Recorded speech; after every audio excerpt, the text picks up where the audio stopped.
So let's zoom back 20 years, okay?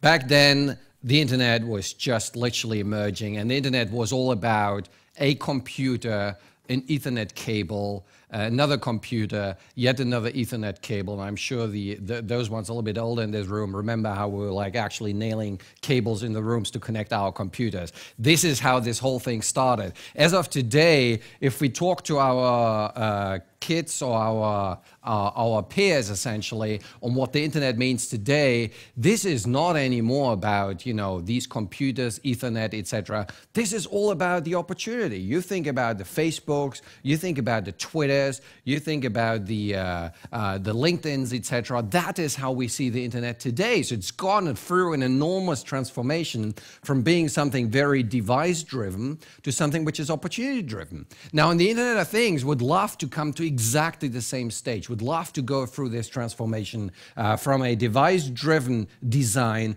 to an opportunity-driven design. So we'd love to forget about objects. We'd love to forget about sensors. I would love to forget about this bloody radio connecting these sensors. That's what I would love to do. But as of 2015, we're still talking about sensors, still talking about objects, still talking about the fridge, which tells me when the milk ran out, and still talking about the radios which are connecting, giving the connectivity. And it turns out we have been on this journey now for 15 years, and some of us have become very impatient.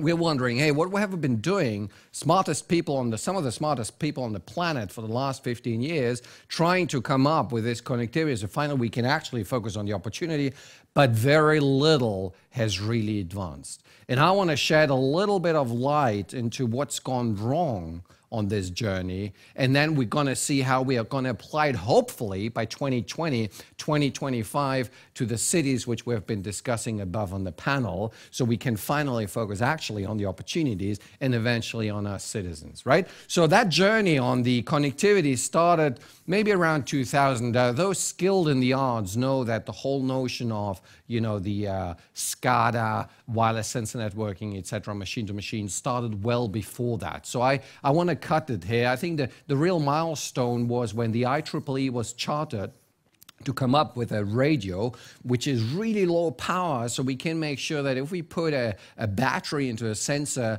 and it would give these measurements maybe on a daily basis, it would live for 20 years. That was kind of the aim. So we got together the best brains in the community, the best industries, an enormous investment, direct as well as just through the hours which the engineers spend on that. And we came up what we today know as the Zigbee standard, right? So who of you has not heard of the Zigbee standard? Okay.